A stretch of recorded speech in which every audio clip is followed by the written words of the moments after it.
Asterisk asterisk at the meal asterisk asterisk. Everyone was enjoying their meal and chatting happily. After a while, the food and drinks were finished, and Umdo called out loudly to ask for the bill.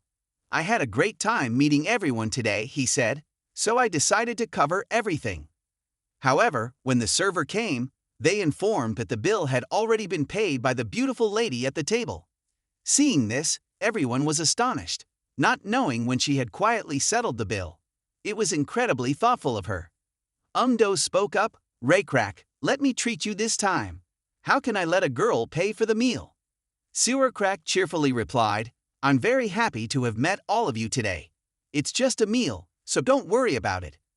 Jinwon turned to her, saying, "How can that be? I haven't transferred the money yet." Before Jinwon could finish, Sewercrack interjected, "You must insist on being polite. Didn't you also give me several bags? It's just a meal, so it's no big deal." After saying this, she stood up to say goodbye to everyone. "I have to leave early because I still have work at my internet cafe." Seeing her leave, Jinwon couldn't help but smile inwardly, thinking, she really is a master of the art of giving way to advance. Sewercrack had schemes, but they were not disliked. Thus, the group dispersed. As they were leaving, Old Hao said to Jinwon, "Your kid really has good fortune." Jinbing Seal, who had been observing from the start, was deeply impressed. Sewercrack is truly impressive. No wonder she's a formidable rival. It's hard for me to learn this kind of manipulation. She thought to herself, if before, her level in my mind was an A+, now she has definitely reached an S rank. Outside, Old Hao patted Jinwon on the shoulder and said, "Jinwon, I've known you for a long time, and only now do I realize your skills with women. You always win over the beauties.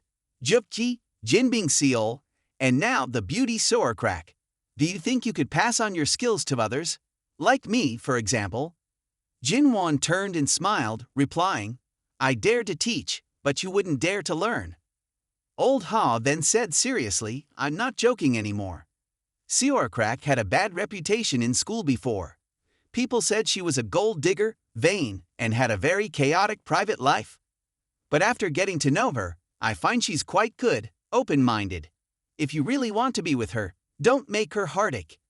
Hurting beautiful flowers is a crime against beauty." Jinwon responded with a sinister smile, "Don't worry, am I really that kind of person?" Old Hao looked at Jinwon's expression and felt somewhat doubtful. "Who knows what you're planning? My friends advised me to be cautious." As the two were happily leaving, a familiar figure suddenly appeared. Jinwon recognized it as the guy who loves spicy food, Ah Yang, who had his girlfriend stolen. Ah Yang had come here to eat as well, probably craving the spicy flavor again.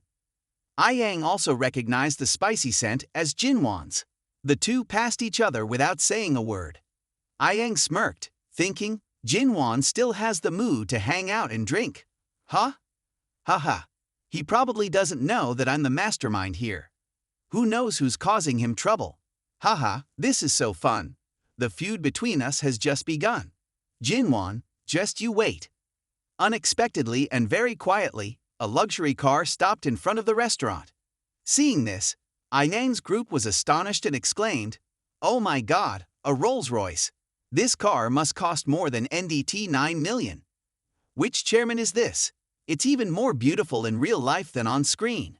As the car door opened, a pair of long legs like a supermodel emerged. It was Soyaku, with a cold, murderous expression. After receiving news from Jinbing Seol, she finally arrived. Seeing his youthful goddess, Ah Yang's eyes were immediately entranced. Why is she here? Is she here to settle scores with that jerk Jinwon? Seeing this, Ah Yang grinned wickedly and stood by to watch. There's a show to watch now. I want to see what he'll do, Jinwon. Before he could enjoy himself too much, Soyaku suddenly threw herself at Jinwon and cried, "Jinwon, I'm sorry, please forgive me." Soyaku continued, "Jinwon, I've deleted that person from WeChat. Please forgive me this time." The onlookers, who were waiting outside, erupted in discussion. "Oh my god, what's this kid's background?" Not only did Soyaku throw herself into his arms, but she also became completely obedient. A real expert, huh? unlike us, who get bossed around by the lioness at home. Seeing Soyaku's affectionate behavior, Ayang's eyes bulged with anger. Why is it so different from me? It's too much. Why does my goddess act so submissive with him? Isn't it because of Jinwon's flirtatious behavior? Jinwon continued his acting skills, putting on a slightly annoyed expression. You're right. We don't have any special relationship. You're free to make friends, and I have no right to interfere. You don't need to go to such lengths. Soyaku quickly moved closer to Jinwon and explained. It's not like that. On the day of the exhibition, the car I brought was actually meant to be a gift for you. I don't know why things ended up like this. Besides the cars you bought, the most expensive one is the Rolls-Royce. She then placed the keys in Jinwon's hand, and, leaning in with a feigned weakness, said, I know you don't care about money, but this is my apology. Will you accept it? Seeing her like this, Jinwon pretended to be indifferent. Outside, Ayang, who had been given a bowl of spicy peppers by Jinwon, was still confused. Why is this happening? Jinwon is playing both sides and you still want to hold on to him. I love you and you don't even look at me once. Realizing he had achieved his goal, Jinwon smiled to himself, thinking, Soyaku actually understands that some things have a cost. She's improving by setting aside her high-maintenance attitude. Jinwon, with a sinister look, said to Soyaku, but unfortunately, I no longer believe in love. I won't give up a whole forest for you. You need to accept reality. I'll take the car, but I don't want to put you in a difficult position. He then signaled to Jinbingseol, you've been hiding for half a day. Come here, I'll take you out. Upon hearing her name, Jinbingseol's fur bristled like a cat's. How did he notice me? I thought I was hiding well. Am I really hiding properly? The three guys in the room were also astonished to see another beautiful woman come here for Jinwon. They exclaimed, oh my god, what kind of novel is this?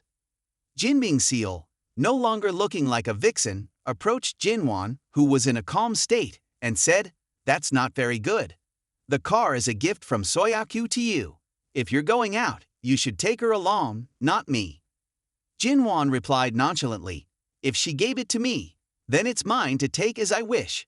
If she wants to come, she can. Can she control me? Get in the car and stop wasting time. Seeing Jinwon's somewhat fierce attitude, Soyaku decided to get in the car and said, fine, if you're going to be like this, then let's just go. Jinwon then took Jinbingseol away, leaving Soyaku alone at the restaurant. Soyaku could only stand there, watching the car drive away, feeling quite unhappy. Unable to bear the situation any longer, Ayang spoke up, Soyaku, don't be upset. That bastard Jinwon is just playing with you. You gave him an expensive car, and he just tossed you aside and went off with someone else. He's a beast. Seeing her boyfriend being scolded, Soyaku responded sharply, are you going to keep bad-mouthing Jinwon? You don't understand. You have no idea how much Jinwon has actually done for me. Seeing his goddess angry, Ayang tried to explain, Soyaku, I'm just trying to look out for you. Soyaku retorted, Yaku? You think you can just call me that? My relationship with Jinwon is none of your business. Even if he's playing with me, that's for me to deal with. Soyaku chose to see things from a more romantic perspective, rather than focusing on the immediate situation. She huffed and said, Jinwon is deliberately taking Jinbingseol out to make me angry. But it shows he still cares about me, not as indifferent as his earlier expression. Having achieved his goal, Jinwon saw no reason to stay and talk to Soyaku any longer. He left her behind and went out for a drive with Bingseol, discussing youthful matters. As they were driving in silence, Jinbingseol broke the quiet and asked, why did you treat her like that? Jinwon, after a moment, responded slowly, there's no particular reason. Maybe it's because she didn't turn out the way I expected. I'm just a bit disappointed. The mistake might be mine, not hers. Jinbingseol pondered for a moment before replying. Although I don't know what happened, I can see that you still care about her. You two were high school classmates. Was she your first love? Jinwon then shared his high school experience. He described himself as having an average appearance, mediocre academic performance, and no special achievements in sports. In contrast, Soyaku was the school's top beauty, excelling in everything. A nobody like me had no chance at first love.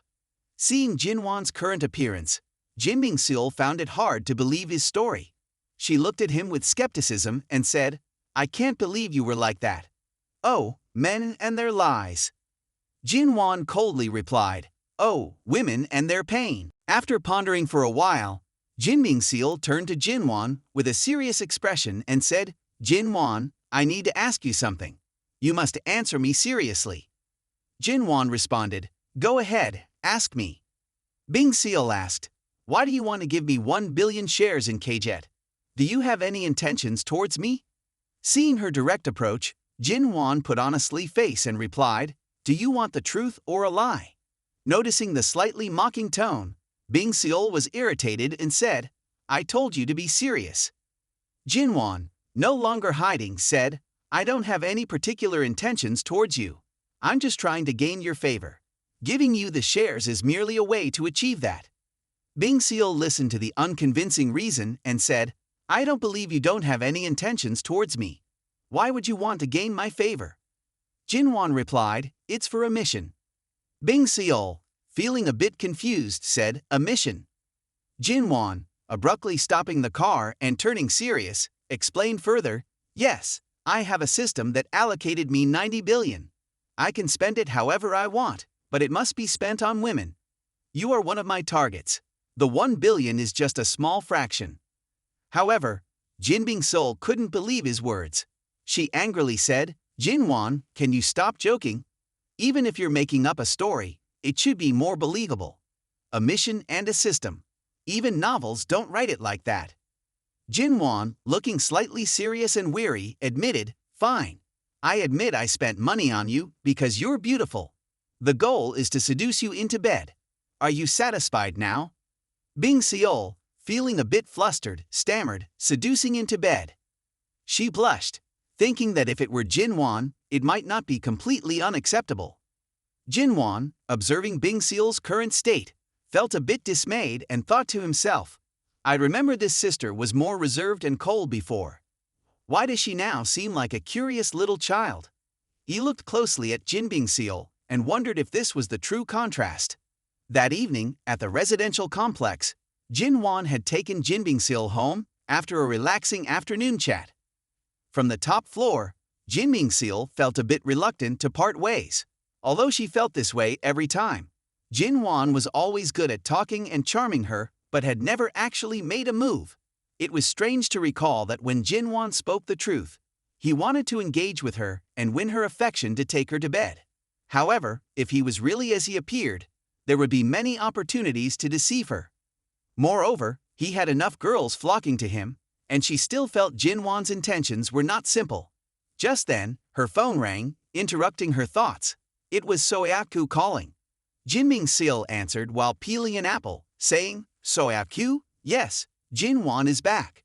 About the villa you mentioned, Jin Bing-seul here, I have an unreasonable request. If you don't mind, could you tell me what Jinwon said to you? Did he mention me?" Jin Bing-seul replied casually, "Oh, about that I asked, but he didn't seem to want to talk about it. I didn't dare ask too much. By the way, there's something I can't figure out." Soyaku, curious, asked, "What is it?" Bing-seul said, "I'd want to know why he invested in KJet Technology and gave me shares. He said it was because he wanted to gain my favor, but I always feel that this reason doesn't quite add up. I don't think I'm worth 1 billion. Soyaku, upon hearing this, seemed to realize something and said, "What you said is indeed something Jinwon mentioned to me. However, I also feel that his gains and the price he paid are not at all proportional. This is too unusual. Could it be that he's setting up a major piece on the board? Since he has been wildly spending money on the Shark app to build Jinwon's reputation, he has been cautiously investing in Soyaku's family, acquiring TVs, and investing in KJet Technology. On the surface, it looks like he's squandering his fortune, but in reality, it's a strategic plan and a long-term victory." After hearing this, Bing-seul suddenly realized and exclaimed, "Yes, our KJet Technology has indeed developed an intelligent algorithm. Someone from the research department mentioned it a while ago. Did Jinwon invest because he saw this potential? Soyaku confirmed, that's right. This is the initial form of the business map Jinwon created for himself. I understand now, everything makes sense.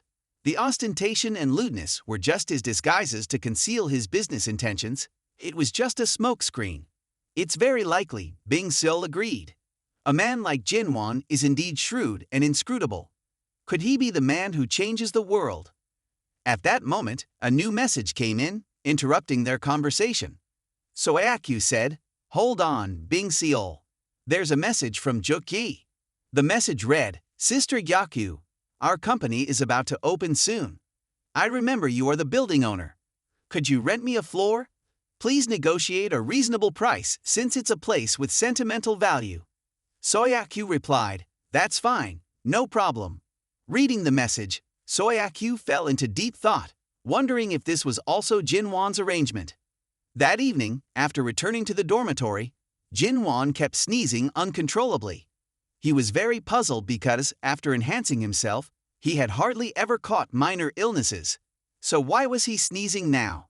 Was someone speaking ill of him behind his back?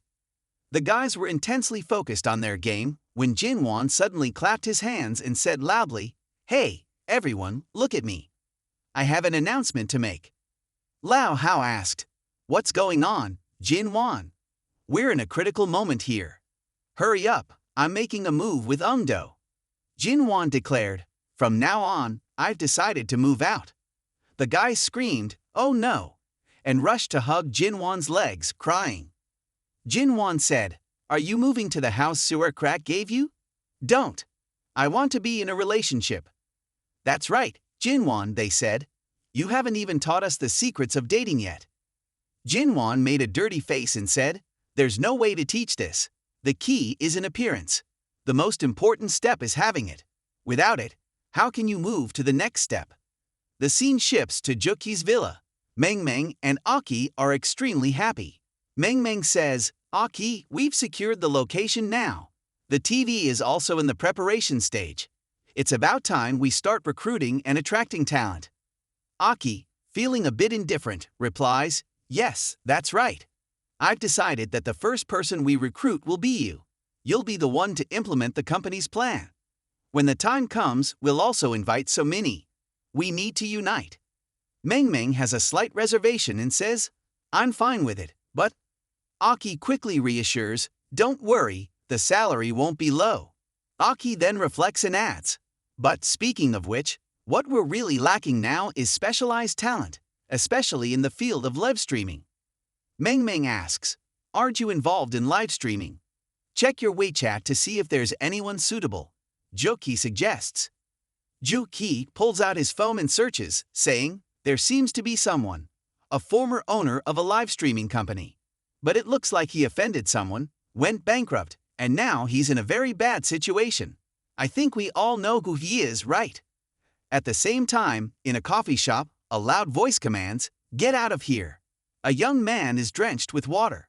He wipes himself off and, with a defiant expression, says, "I'm leaving."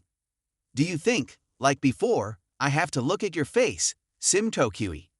Upon hearing this, Sim Tokui is enraged and shouts, "You stayed at my place, you slept at my place, and now you want to break up after we're engaged." The young man, showing a careless attitude, replies, "Yes, we're breaking up. My company is gone, and I have to hide all day. I can't provide the life you want. A man's youth is short, and you're getting older. If you can't satisfy me, others might. Blame yourself for not having the capability." After saying this, he turns his back to leave, but adds a few more words, "I'm leaving. The bill has been paid. I guess you don't even have the money to pay. Goodbye." Although it's not physical harm, the psychological damage is immense. The onlookers around murmur, "Oh, raising a sobek, a derogatory term, is the new trend, huh? This is what old bulls grazing on tender grass looks like." A woman, looking pitiful, hears these comments and feels a surge of anger. She curses inwardly, "Damn it, men only care about material things. I won't be defeated. I must rise up and make them fear me." Suddenly, a phone rang. It was a call from Juk-Kie. Sim Kokui was taken aback. Aki cheerfully said, Hello, Sim Chokue. Do you want to start a business with me? It's an opportunity that can't be missed. Anyone who lets this chance slip by is a fool. The next morning, Jin Wan was still in a daze. Suddenly, the sound of a door opening outside jolted him awake. Realizing that it was a new house, he became a bit cautious and quickly got up, ready to confront any intruder. He thought, is there a thief in broad daylight? He grabbed a flower vase from the stand and waited by the door, ready to strike as soon as the intruder entered. Dare to steal my stuff? Don't you want to roll any more? As the door slowly opened, Jin Wan grinned mischievously. When the door was fully opened, it was Sura Crack holding a lunchbox of breakfast. She asked, "Oh, Jin Wan, what are you doing?" Seeing this, Jin Wan's face turned as red as a jujube. He put the vase back and quickly dressed, saying, "Crack, why did you come without calling first?" Sura Crack, feeling a bit shy seeing Jin Wan in his pajamas, turned her face and said, "I'm sorry, Jin Wan. I didn't know you moved in so quickly. I still wanted to decorate the bedroom." Once outside, Sura Crack happily smiled and thought, "Great, he has an 8-pack. I wonder if it tastes good." Jin Wan, feeling embarrassed and mischievous, said, "All right, no more excuses. It's not fair. Shouldn't you also let me take a look?" Sura Crack, blushing, replied, "If Jin Wan really wants to see, it's not impossible." Jin Wan, still his proud attitude, teased, "You want to play games, huh? Are you scared of me? You think you're playing with fire, don't you?" Sura Crack responded playfully, "Okay then." She started to prepare to take off her shirt. When Jin Wan saw her pulling the shirt down to her waist, he panicked and shouted, "No! No, no, I'm just kidding. Don't take it seriously." Damn, does this girl have no defenses at all? Doesn't she fear playing with fire? Sura Crack, seeing Jin Wan's reaction, stuck out her tongue and teased, "Haha, I'm just joking too. You think we're playing with fire? We don't even know who's the fire and who's the fuel."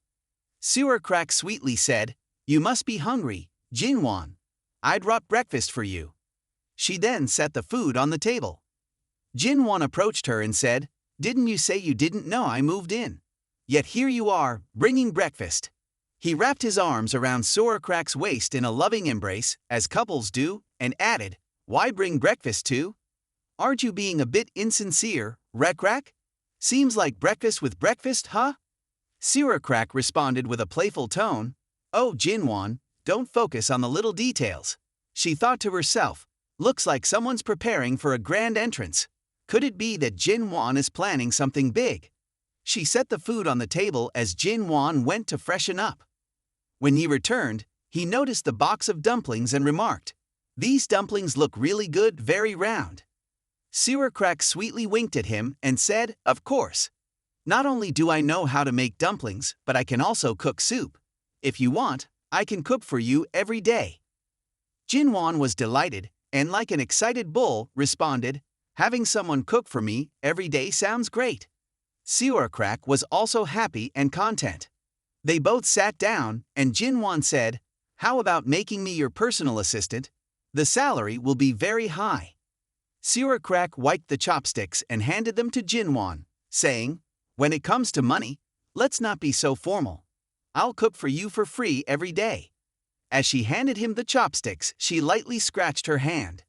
Jin Wan playfully teased, "These chopsticks seem a bit big and round. By the way, this dumpling tastes really good." Looking at Sura Crack, he thought, Sura Crack really knows how to tease. No wonder she's known as a smooth talker. Suddenly, a phone rang. The night was long with memories from the day, and the sudden visit made him dream. Jin Wan saw that it was a call from Go Jeonyeom. He wondered why she was calling and put on his headphones to listen. Sura Crack, hearing the voice of another woman, couldn't help but feel a pang of jealousy. On the other end of the line, Go Jeonyeom said, "Hello, Jin Wan, you have to help me." Jin Wan responded, "How? Make it quick, I'm busy." Go Jeonyeom whined, "I'm really at my wit's end. I came to ask for your help because our company's new film, directed by Yang Se-kim, is about to start production, but the Sujeom Film and Television City is making things difficult for us and refusing to cooperate." Jinwon recognized the director's name as somewhat familiar but couldn't quite recall who it was. Go Junhyun continued, "He's that fat, annoying guy who calls you dad. How can you not remember? He's been calling you dad every day. And if you're too lazy to care about me, you should at least help director Yang Suk-him. These two studios are burning money every day." Jinwon casually replied, "All right, I'll help. It's not just Sujium making things hard for you. How about I transfer 500 billion won to you? We can just build our own film city." Upon hearing this, Go Junhyun was notified that her bank account had received 500 billion won. She thought to herself, "Is this really 500 billion? It sounds like NDT 50, a small amount, to him." Jinwon said, "I've transferred the 500 billion already. I'll visit your company in a few days to see how things are going. If you need anything else, let me know." He then hung up. Go Junhyun sighed and said, "So this is what 500 billion feels like? It sounds like he's talking about a small amount." After finishing his breakfast, Jinwon said to Sewercrack, "Thank you very much for the breakfast, but I think it's better if I move out." Sewercrack was shocked and asked, "Why? Did I do something wrong?" She pouted and whined in front of him. "Is there something wrong with me? Why are you leaving?" She thought to herself, "Jinwon is so ungrateful. People can see he's a good person, yet he refuses. It's so frustrating." Jinwon said seriously, "If you just come in without greeting, it makes me uncomfortable." He smiled and added, "I hope you can give me the spare key. But in my mind, if you bring a wolf into the house, it won't be peaceful anymore." Sewercrack understood and reluctantly handed over the spare key, looking dejected as she said, "All right, I'll give you the key." As Jinwon turned to leave, Sewercrack smiled slyly, thinking that she still had more than one spare key. Before she could revel in her success, Jinwon turned back and said to her, "I know you have more than one spare key. Thanks for the breakfast, but if you can't respect my privacy, I will move out." Sewercrack, seeing that Jinwon was serious, quickly responded, all right, I understand." Jinwon said, "You understand people well, don't you? I'm leaving now." After being reprimanded, Sewercrack, now looking like a well-behaved puppy, thought, "Women need to be reminded often. Otherwise, they'll push their luck. Last time was just a little lesson." A while later, Jinwon drove his Rolls-Royce and parked in front of the main gate of Hode University. Upon arrival, his friend Yu Moonchio was waiting for him. Seeing Jinwon, he called out, "Jinwon, over here. You finally made it." Beside him was Sowol, waving hello to Jinwon. Jinwon wondered why Sowol was there. He had intended to have a private conversation with Yu Moonchio, and now it seemed inconvenient. Previously, when Jinwon had mistakenly boarded the wrong car, Yu Moonchio had recognized Sowol as a gold digger but had still chosen to overlook it. Jinwon sighed at his friend's gullibility. Yu Moonchio noticed the brand new car and said, "You changed cars again. Where are we going to eat?" Jinwon replied as he got into the car, "Let's get in the car first." Sowol, feeling cunning, thought to herself, "I'm really clever. Jinwon and Yu Moonchio are such close friends. With Jinwon's worth, the place we're going to eat must be very upscale. It was worth my effort to get dressed up." A while later, Sowol's expression changed drastically when they arrived at an old, shabby restaurant. She thought, "Am I mistaken? Is this a dump? My stomach is going to hurt from this." She silently cried, imagining herself dining at five-star restaurants with caviar, foie gras, and pâté. Yu Moonchio, on the other hand, was pleased and said, "Jinwon, this place is great. It's the real deal. I was afraid you'd be so rich that you'd take me to some fancy place, like a Black Pearl tea shop, which I wouldn't even eat." Jinwon responded, "I'm not a show-off, just relax today." Yu Moonchio turned and said, "Sowol, this restaurant is really good. You're lucky to eat here." Sowol, trying to suppress her anger, replied, "Oh really? Haha, then I really thank you." Sowol thought to herself, "I originally wanted to use Yu Moonchio's name to get close to Jinwon, but is Jinwon actually a poor guy pretending to be rich? Doesn't eat at fancy places? Did I misjudge him?" When they entered the restaurant and sat down, Waiting for their food, all three turned their attention to the TV. The broadcast was saying, "Hello everyone. This is a joint press conference organized by the famous artist Go Jeonyeom." Go Jeonyeom announced that her company, Jeonyeom Film and Television, has some important news to reveal. The most surprised person was probably Jin Won.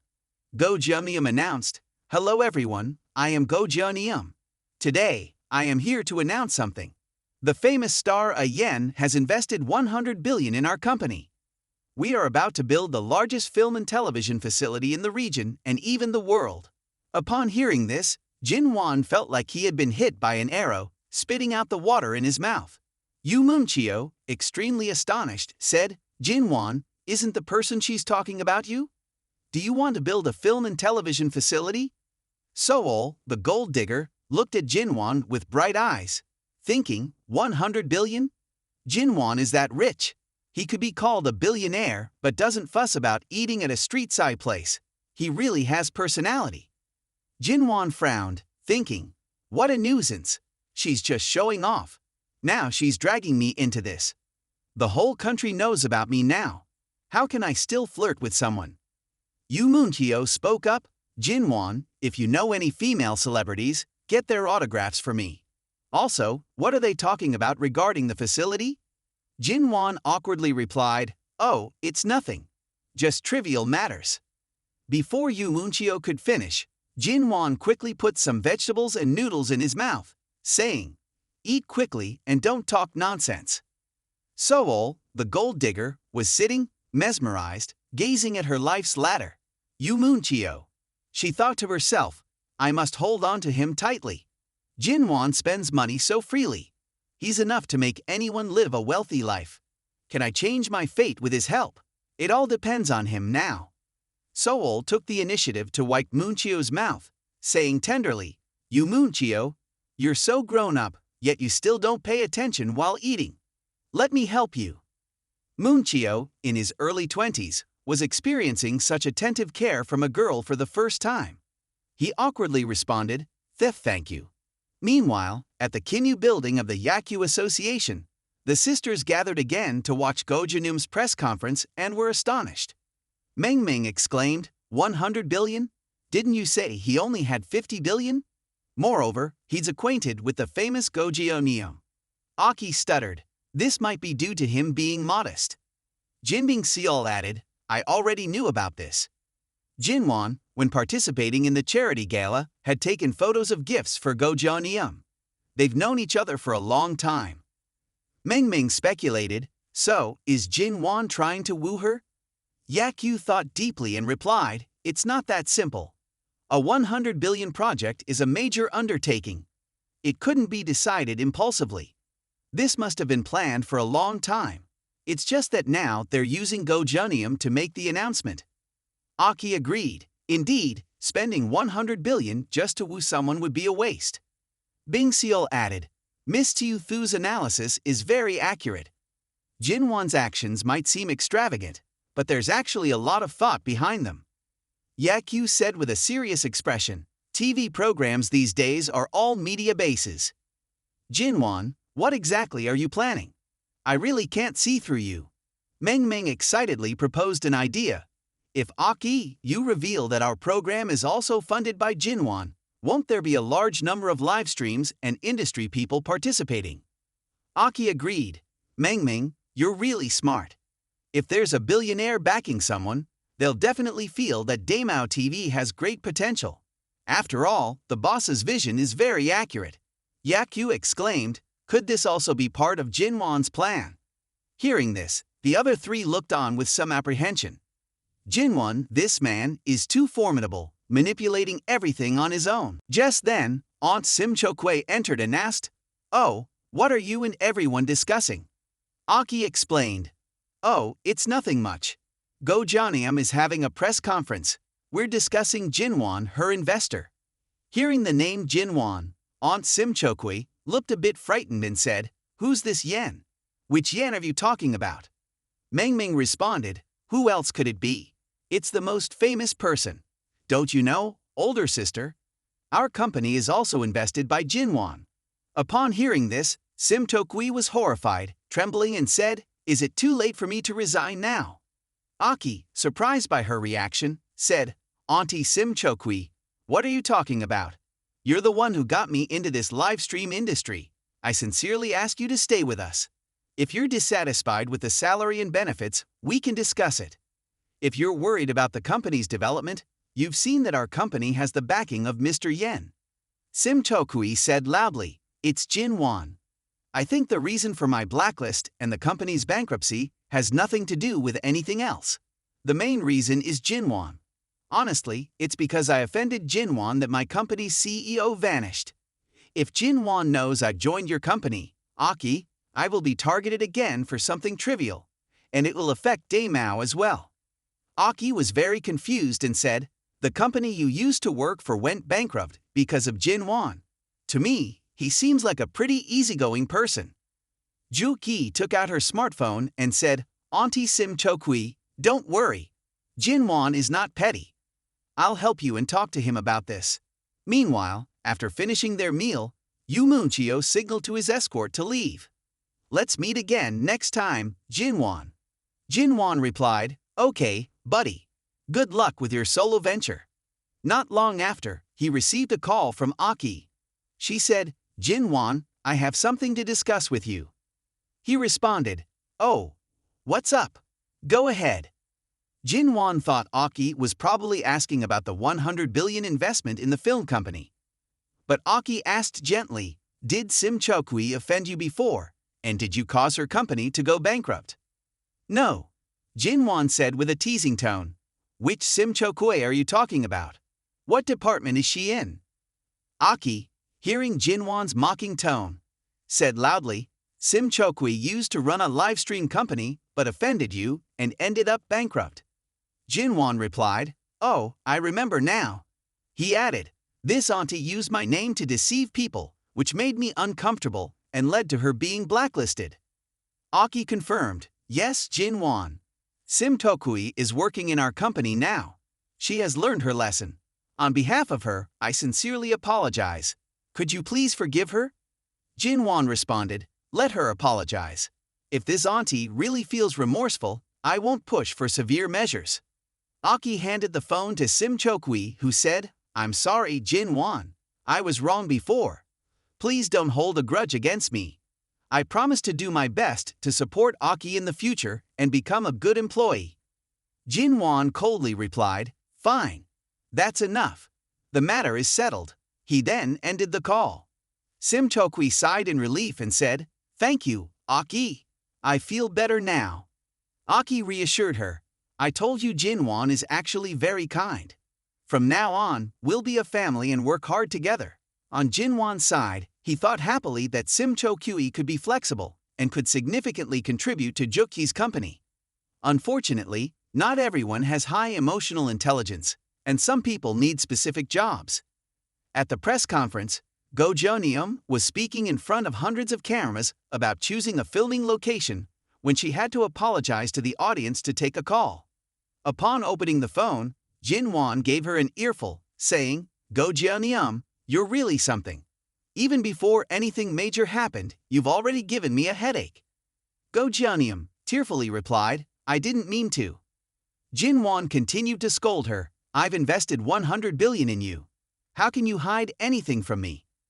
Go Jeonyeom, her anger rising but still controlled, responded, "So you're the one who's worried. You're so picky and always scolding people. Besides playing the piano and being a hero, don't you feel any shame?" Jin Wan softened his tone and said, "Forget it.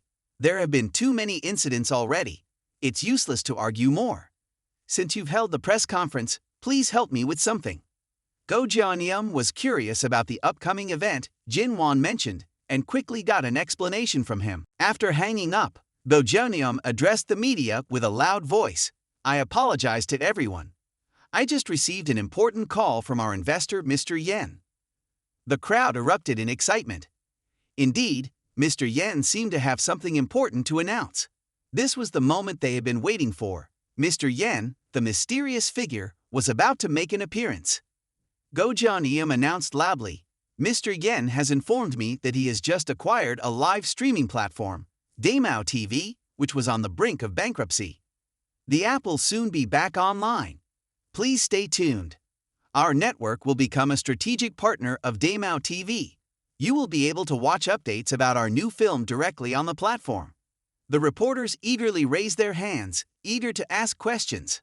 Ms. Gojionium, was this collaboration planned in advance? Ms. Gojionium, what is your relationship with Mr. Yen? Ms. Gojionium, what other investments does Mr. Yen plan to make next? In the lounge where the beautiful female streamers were gathered, 3 of them discussed the news. Is Mr. Yen planning to build a live streaming platform? The blonde girl added, usually, he is generous with money, so I believe he won't be stingy with the hosts. The girl with black hair replied, yes, I think I should consider working there. The commission rates at my current place are too harsh. The red-haired girl said, Mr. Yen must be doing this to cover the breach of contract costs. Working at Daemao won't be a loss. In the office of the live streaming platform, the president was watching the press conference with concern. This industry is now completely fragmented. Even with strong financial backing, what can he actually achieve? He said, referring to the shark in the industry. Suddenly, a panicked secretary burst in. Boss, something terrible has happened. All the staff from the R&D and operations departments have resigned. Many unions under my control have also reported that their leaders have started quitting. Hearing this, the president was horrified, sweating profusely. How can this be? Is this how he's breaking the deadlock?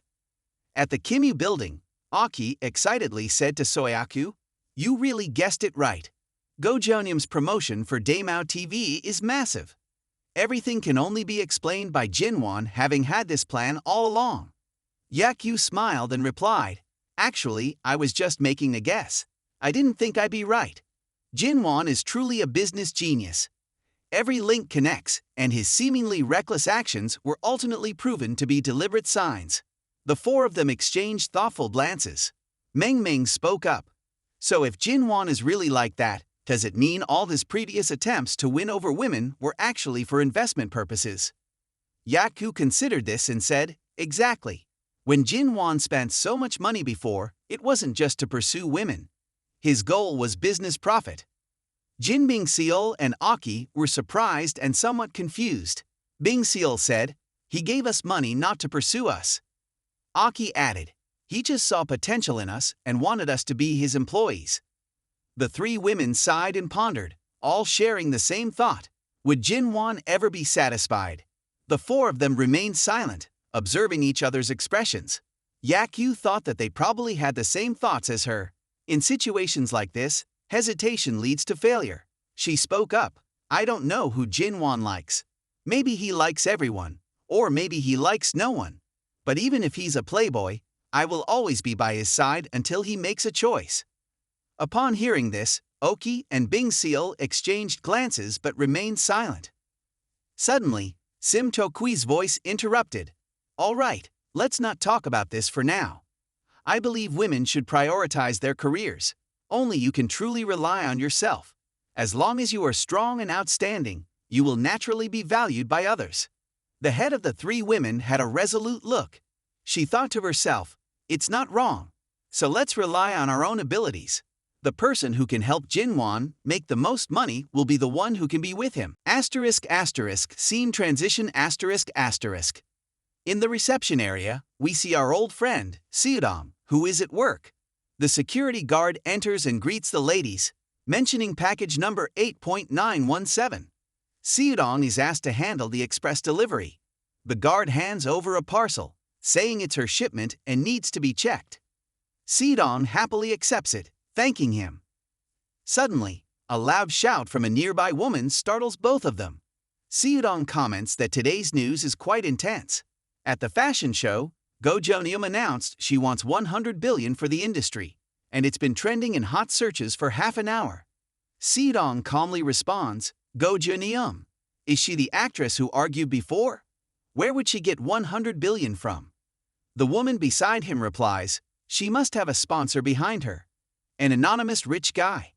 Seudong sighs and asks, who's this rich guy? When he hears the name Jinwon while opening the package, he freezes. The woman excitedly continues, Not only did he invest 100 billion in the industry, but he also bought Daemao TV. He's really going all out. Rich people are so capricious. The security guard, overhearing the conversation, chimes in, "Is it really Jin Wan? I'm a big fan of his. I once saw him launch 1,000 rockets on the Shark app. Truly impressive." The woman confirms, "Yes, it's him. You're lucky. Ordinary people like us don't get a chance to meet someone like him." Listening to the conversation, Sidong's face turns grim. He thinks to himself, Jin Wan again. This time, he's investing 100 billion. What exactly have I missed out on? Scene transition ***. At the Global Financial Center, there are sounds of smashing dishes and loud shouting. Could it be that it's him again, Mr. Yen? This guy is deliberately opposing me. How dare he? I don't approve of the industry collaborating with Gojoneum. And now he chooses this as the new base for television and film. He's slapping me in the face. A very attractive and fiery secretary says, "Please calm down, sir. I've had someone investigate this person." Looking at the photo of Gojoneum on the wall, it's clear that Gojoneum is your support. He helped her bring down Hoka and Bang Sanwan. The man responds, "It's a pity. They were just 2 dogs I kept." He's spreading his arms and shouting, "I have the foundation here, and what I value will ultimately belong to me." The beautiful secretary steps forward and says, "I've checked some other wealthy families, and it seems none of them are like Mr. Yen." Mr. Lee asks, "Really? Where does his wealth come from? It can't just fall from the sky." The two people start discussing this matter very intimately. The secretary says, "Don't worry, Mr. Lee. Based on his past behavior, he's just trying to gain the upper hand and is envious of you. He's just a wealthy person." Mr. Lee responds, "Is that all he is, just rich? Is that your conclusion? How naive. My Lee family has a foundation in the film and television industry, and my film and television base is even more formidable. In terms of resources, connections, and wealth, he's no match for us. I think he knows his own weaknesses. If he dares to challenge me, it means he has a plan. I suspect his real goal is not just a film and television project. It's all a cover. What he really wants is real estate." The secretary responds, "Mr. Lee, you're right. Should I send someone to check and investigate Mr. Yen's true background?" Mr. Lee replies, "Yes, go ahead. I want detailed information about this person within 3 days. Let's see who this person really is." At Jinwan's new residence, Surakrak is sweetly calling Jinwan to drink his soup. Jinwan, the king, is playing a game while being fed by the beautiful woman. Seeing Jinwan engrossed in his game, Rekrak happily cheers. Jinwan has won again. Jinwan says, "Rekrak, you've been taking care of me for 3 days now. I've been playing games every day. Is there anything you're not satisfied with?" Rekrak responds, "This is your home. You can do whatever you like. As long as you're happy, how could I have any complaints?" Jinwan comments, "Well, I don't think you see me as someone lacking ambition or just a lazy person." Rekrak, with innocent enthusiasm, replies, "How could I think that? Your league rank has gone from diamond to grandmaster in just a few days. I've never seen anyone as ambitious as you." Jinwan, feeling speechless, thinks, "Damn. Isn't it usually that women hate men playing games? How come she still praises me even when I'm just goofing around?" Seeing Jinwan preparing to go somewhere, Rekrak quickly asks, "Jinwan, are you going out? Can I come with you?" Jinwan replies, "I'm going out for a business discussion today. It's not convenient. Let's go out to play another time." Surakrak sweetly responds, "All right, be careful on the way." She thinks that men value their personal space the most. Being too clingy will only make them feel pressured and distance themselves from you. Silence is the best way to ease these things. This is my strength. Once Jinwan gets used to having me around, he won't be able to leave me. Thinking about the other beautiful women around Jinwan, she thinks, "I've never lost to anyone. I definitely can't lose in this competition." Scene transition ***. At the Gojoneum Television Company, 2 middle-aged women are at work, but still chatting. One asks, "What's happening today? Any events?" The other replies, I'm not sure.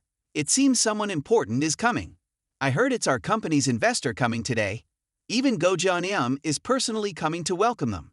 The first woman says, isn't that the same person who spoke on stage a few days ago?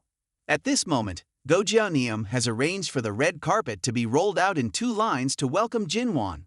Seeing the arrival, Go Jeonyeom smiles widely and approaches Jinwon's car, saying, You've arrived.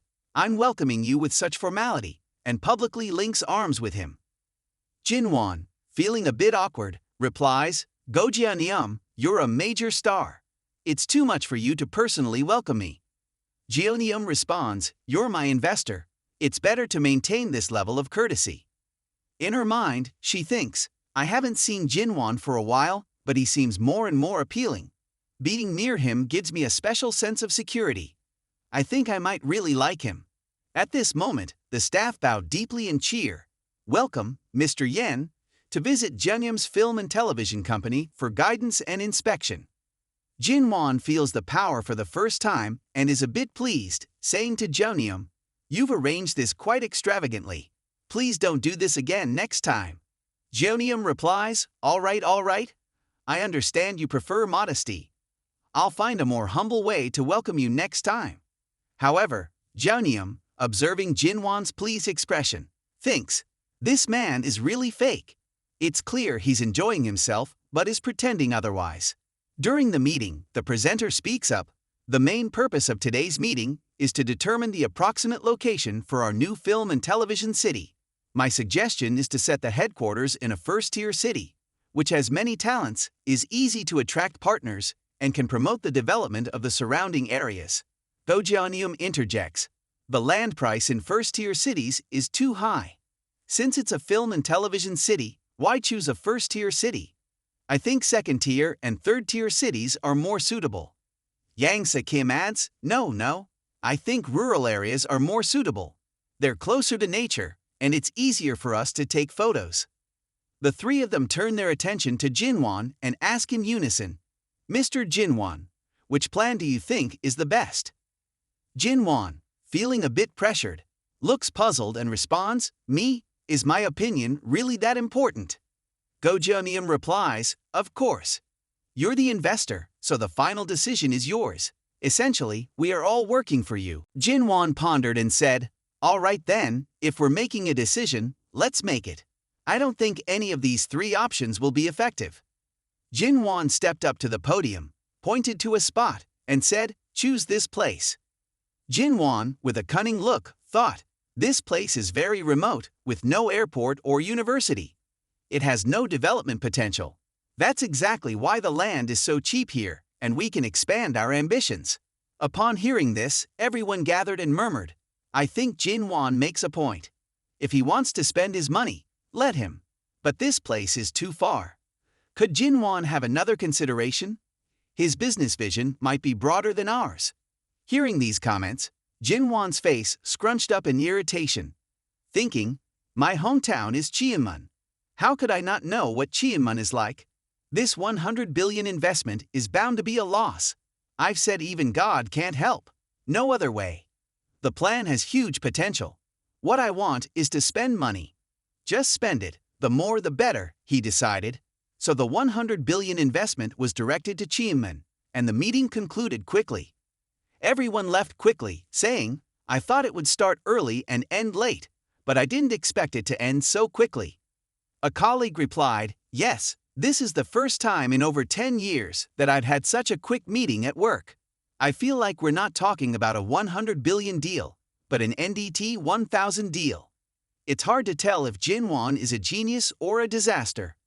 On the other side, Jinwon bade farewell to his muse, Go Jeonyeom, and left with a smile, thinking, as long as they choose Cheonmun, they will definitely lose the compensation money. At least I can add more. The more money they spend, the better. This Jinwon just wants Go Jeonyeom to spend his money to gain favor and system rewards. But who knows, maybe real estate prices will rise. Just a guess. Back to the main storyline, Jinwon received a call from Juk Gyai. This time, unlike usual, it was a FaceTime call. Jukki said, Jinwon, I've mentioned before that I want to discuss recruitment. There's a meeting. Are you free? Jinwon, feeling a bit annoyed and tired thinking about the meeting, replied, sure. Jukji noticed Jinwon was outside and said, you haven't forgotten this, have you? At this moment, Jinwon forced a smile and said, haha, how could I forget something like that? I think the signal outside seems better. Jinwon thought to himself, I had an appointment with Aki but forgot about it. Really, my memory is terrible. Aki said, all right, let me explain. During Gojonium's press conference, many people started paying attention to Daemao. However, we are now facing a rather troublesome issue. Jukgai rubbed his head and continued, the income of the hosts needs to be shared with the live streaming platform. The current revenue split for mainstream platforms is 50/50ths, and for more authoritarian platforms, it's 30/70ths. I believe Daemao needs to be a dedicated platform, so I hope we can set it at 60/40ths. This would be more attractive to KOL hosts. However, the experienced management of the company believes that splitting the company into several parts would be a significant loss and would increase operating costs. Jinwon, on the other end, frowned and said, Sim Chokwe, you're right. We think maintaining the 50/50ths split is sufficient. If we forego profit in the short term, the company will definitely suffer substantial losses in the long run, based on past experience and lessons learned. Jinwon had a poor signal and couldn't hear clearly. He asked, what did you say just now? Losses. Sim Chokui confidently replied, yes, Daemao TV is already at a loss. If we continue to incur losses, the funding gap will be very large. Jinwon smiled and thought, hearing about losses is wonderful. I'm the best at this. I actually enjoy investing in losses. Financial problems are really hard to solve. He then spoke up, let's do as I said. 82 points for the team and 2 for the anchor. If we want to be a conscientious platform, then why not? We can exploit women's labor. Hearing this, everyone in the room looked confused like a bunch of dogs. They didn't understand anything. Jinwon looked into the distance and continued, the reason I founded Daemao was to become the #1 live streaming platform in the world, so that all girls who want to be hosts can change their destiny. We need a long-term vision. We will use these shares to dominate the market in the shortest time possible. He said seriously, fight your own way in the current fragmented market. Don't worry about money, I have plenty. If it runs out, I'll invest more. That's all I have to say. Any opinions, or do we agree or disagree? After hearing this, everyone nodded thoughtfully. Suddenly, Aki's phone received a notification, a transfer of 5 billion won to the account, accompanied by a message from Jinwon saying, if you run out of investment funds, call me. I'll transfer more. Seeing this, Aki was somewhat astonished. On Jinwon's side, he thought, as long as I can make losses, the more serious the better. The more I lose, the more generous the system will be in rewarding me. Noticing that Aki seemed unsettled while looking at her phone, the senior company director asked, are you okay? Why do you look so dazed all of a sudden? Aki took a sip of her tea and told everyone that Jinwon had transferred an additional 5 billion won to her. The generosity of this CEO left everyone wide-eyed and amazed, unable to believe what they had just heard. The meeting was still ongoing, but the additional funds arrived within seconds. The senior director laughed, thinking, I thought the boss was a girl, so when the company faced difficulties, I expected only a 10% salary cut. Sim Chokui, on the other hand, was crying silently. Although he knew Jinwon had impressive capabilities, he was astonished by the depth of his resources. He regretted his earlier decision to provoke Jinwon. Fortunately, Jinwon didn't seem to hold grudges. Aki considered Jinwon's ideas bold and seemingly impractical, but they pointed out a path she had never considered before. She thought he could very well be a genius.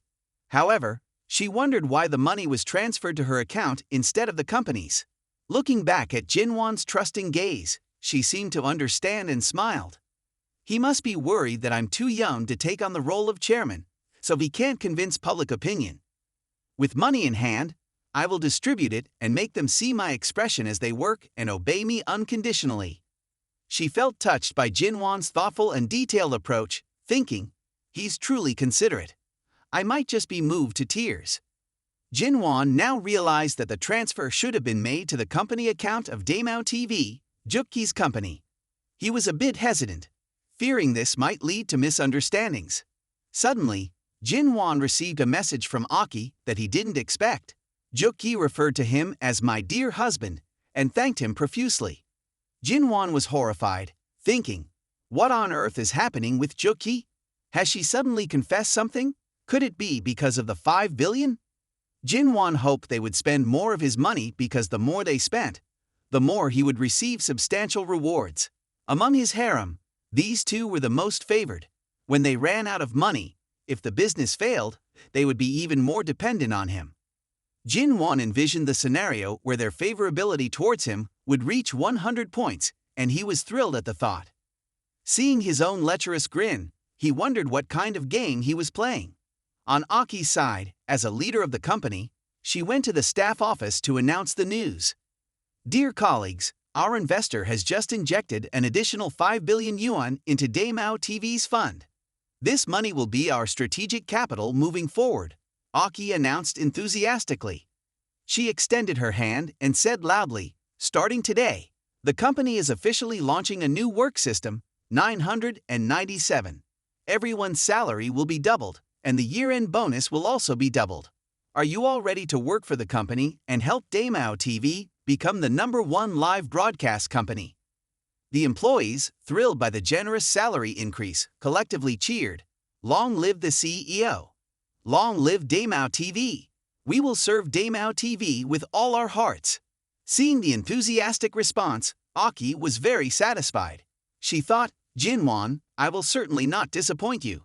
I will lead Daemao TV to glory. The scene shifts to the apartment in the evening. Jinwon had returned to his room, but the room was pitch black.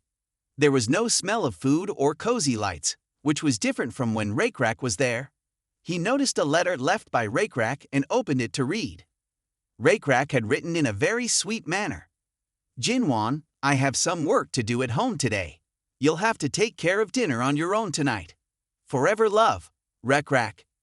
Jinwon smiled, recognizing Rakerak's tactic of using gentle words to subtly control him. She was indeed an interesting girl. He thought back to how she had always stayed home to take care of him, causing him to become dependent, and now she had suddenly left, making him feel uncomfortable. Lying on the couch, Jinwon thought about how it had been a long time since he had spent time alone like this. Living in the bustling city, everything was always fast-paced. He thought about going home and wondered how his parents were doing back in the countryside. The scene transitions to the next morning. Jinwon was lounging on the high-speed train heading back to his hometown. After the train ride, he had to take a bus to reach home. When he arrived, Jinwon sighed in relief after the long and tiring journey. He thought, finally, I'm here. Why didn't it feel so arduous to come home before? Have I become so comfortable lately that even this short trip feels exhausting? He regretted not being able to drive his Rolls-Royce back to the village to show off. If he had, his parents would surely ask if he was going to marry someone.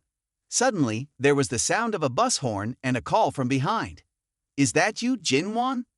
Realizing it was Jiangso, his friend from elementary school, Jinwon thought, what's he doing here after all these years? Jiangso rolled down the window, striking a cocky pose, and said, after so many years, you still look as fresh as ever. Still studying? How's school going? Jinwon, not interested in arguing, replied, I'm studying at Hanseong University, and took a break to come home for a visit. Jiangso said, come on, get in the car.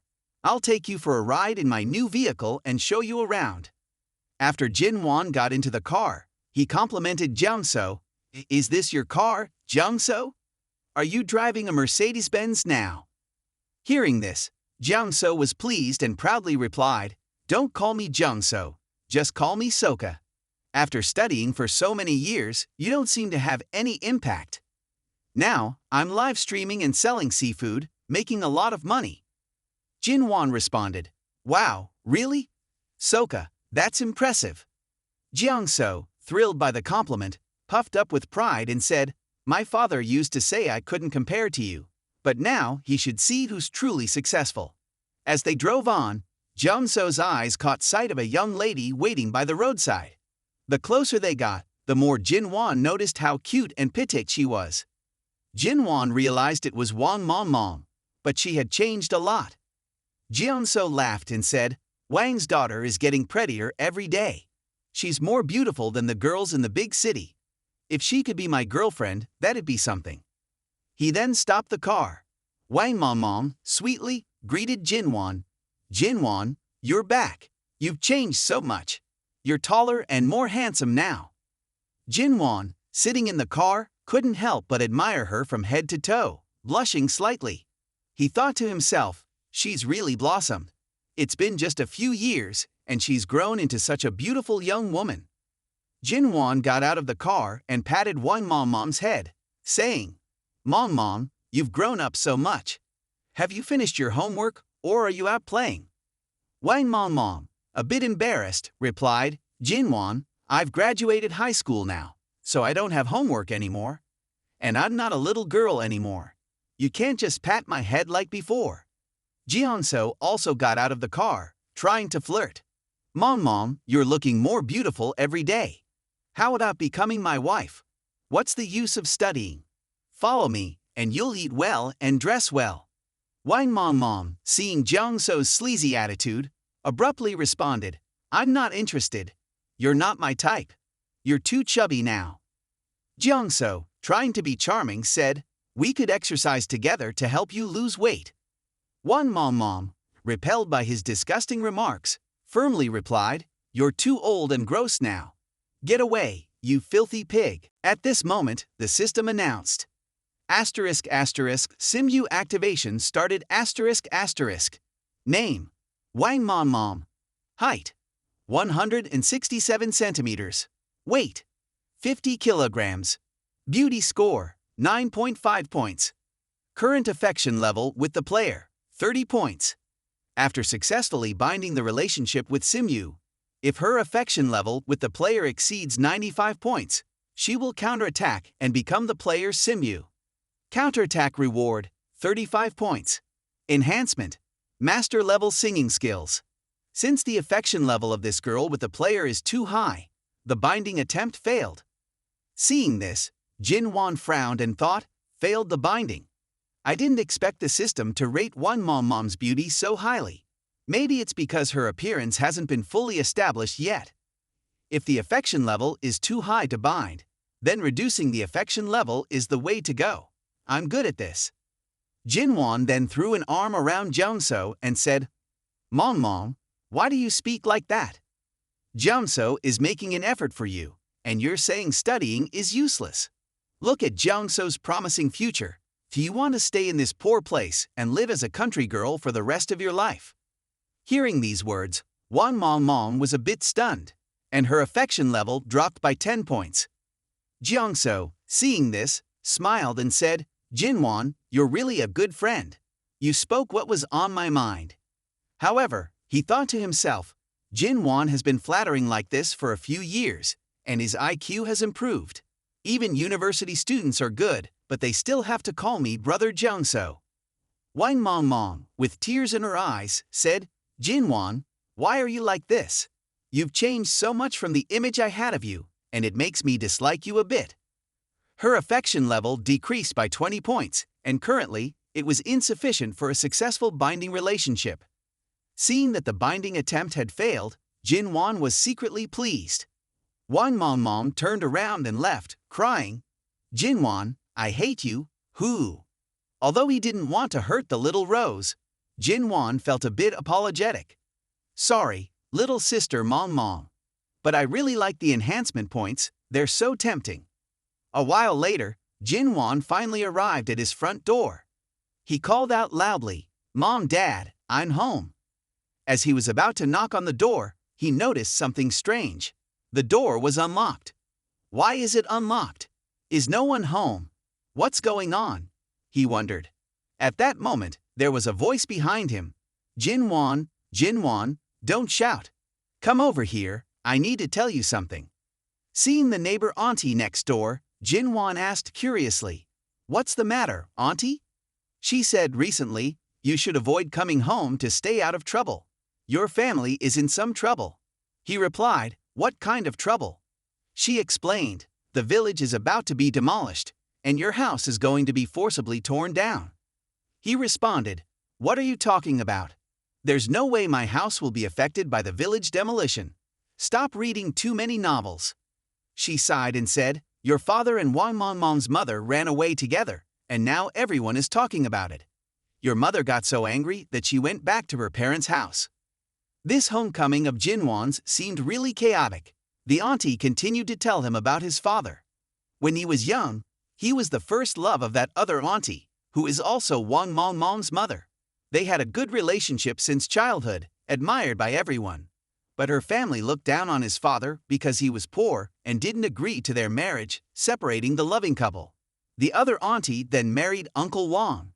But after Wang Mong was born, the neighbors started saying that the child didn't resemble Uncle Wang, but looked somewhat like Jinwan's father. Eventually, Uncle Wang grew suspicious and did a paternity test, discovering that Wang Mong was not his child. He planned to confront Jinwan's father, but his father had already eloped with that auntie. Hearing all this, Jinwan was struck like a thunderbolt, thinking, What the hell? My father ran away with his old lover. That's more dramatic than a chat boy. Panicking, he asked, Wang Mong is my sister. The auntie casually replied, Most likely. Jinwan's face turned pale, and he shouted in shock. He had been trying to restrain his feelings for his own sister, even teasing her. Jinwan slapped his own face repeatedly, cursing himself, I'm such a beast. Seeing Jinwan like this, the auntie hurriedly tried to calm him down. Jinwan, don't be like this. It's a moral issue, but don't punish yourself. Jinwan wiped away the blood and left, saying, I'm fine. Don't worry about me. She replied, Really, Jinwan, don't do anything foolish. Sighing, she said to herself, Jinwan is good at everything, but he's too rigid and morally upright. He's bound to suffer because of it in the future. Jinwan was seriously thinking, If Wang Mong is really my biological sister, then I must protect her. Dan Jiangso, don't even think about touching a single hair on her head. Over at Wang Mong's house, she was hanging clothes to dry while thinking about Jinwan. This guy has changed after going away to study for a few years. Will I also change like that when I go to university? Is studying really useless? Suddenly, there was a loud bang on the door followed by a shout. Is anyone home? Is everyone dead? An old drunkard barged in, looking ferociously angry. Damn it, what a day! Just got some work done and stepped on dog shit. Seeing him, Wang Mong was a bit scared and said, Dad, you're back. Why are you drinking so much again after just 3 days? Hearing her call him Dad, the man laughed loudly and replied, Dad? Who's your dad? He then slapped her hard across the face and shouted, Who's your dad, you bastard? I'm not your dad. He grabbed Wang Mong's hair, preparing to deliver a powerful punch, when a voice from afar yelled, Stop! Don't hit her! The old man turned around and shouted, Ha! It's you! You bastard Jinjun my arm. Jinwan thought, he must be mistaking me for my dad. Looks like he's really drunk. Instead of using his bare hands, the old man grabbed a sickle, muttering, Adulterer, and charged at Jinwan, shouting, Guy! Wang Mong, terrified, fell to her knees, crying out, Jinwan, be careful. Move away. The old man, still brandishing the sickle, shouted, I'll kill you first, then that whore. Jinwan, unafraid, calmly approached and grabbed the old man's wrist, twisting it like a police officer subduing a criminal. The old man screamed in pain, Damn it, Jinjun Miam, let me go, I want to kill you. Jinwan calmly said, Uncle, you're too old to keep wanting to fight and kill all the time. I'm not Jinjun Miam, I'm Jinwan. The old man shouted, You're Jinwan. It's all the same, you brat. If you have guts, kill me. If not, I'll kill your whole family. Let me go. Jinwan, feeling irritated, thought, if anyone dared to spit like this at me, I would have crippled them already. But what can I do when my dad turned out to be such a jerk? He sighed and said, I'll let you go, uncle, but you have to promise to calm down. This is a law-abiding society now. He turned to Mom Mom and instructed, "Go inside and find some rope. What are you standing there for? Hurry up." Wang Mom Mom quickly responded, "Yes," and ran inside. Jinwan then turned to the gossiping neighbors and yelled, "Stop gawking. What's so interesting? I'm just practicing wrestling with Uncle Wang. Move along." The neighbors, seeing this, slowly dispersed while chatting among themselves. "Did you see that? The way Jinjin Mayong's son fought was like in the movies. Today was really exciting. If only it were like this every day." Inside the house, Jinwan tied Uncle Wang with the rope and asked, "Uncle Wang, are you calm now? I know my father did something unforgivable and I apologize on his behalf." Uncle Wang, still furious, replied, "Apologize? You tie me up and then apologize. I can't let this go. I've been cheated on for 20 years. If I let this go, I'm not a man." Jinwan said, "Uncle Wang, things have come to this point. Seeking revenge is meaningless. I came to see if I could compensate you. Whatever you need, just tell me." Hearing the word compensation, Uncle Wang's interest was piqued. He laughed loudly and said, "Compensate me? Well, if you really want to compensate me, then castrate yourself. I want to see your father have no descendants." Jinwan calmly replied, "Uncle Wang, you're being unreasonable. Even if I castrate myself, my father wouldn't be left without descendants. You understand that, right?" Uncle Wang, confused, asked, "What do you mean by that?" Realizing what Jinwan meant, Uncle Wang's angry gaze shifted to Wang Mong. Jinwan continued seriously, "Or how about I compensate you financially, Uncle?" Uncle Wang, growing more agitated, shouted, "Money? What good is money? Can money bring back my family? Can it replace my daughter of over 10 years? You don't understand how I feel. I want 100 million yuan, can you give me that?" Jinwan, while dialing on his phone, said, "If it means you'll let go of your hatred, then yes, I'll give you 100 million yuan. Hearing this, Uncle Wang felt mocked. He raged like a mad dog, shouting, "You and your father Jinjin Mayong are the same, both liars. Can you really come up with 100 million yuan?" The light of the money shone directly on Uncle Wang's face, leaving him stunned, mouth agape, counting the zeros: 10, 100, 1,000, 10,000, 100,000, a million, 10 million, 100 million. You really have 100 million? Earlier, he had said money couldn't solve the problem, but seeing 100 million yuan for the first time in his life made him think differently.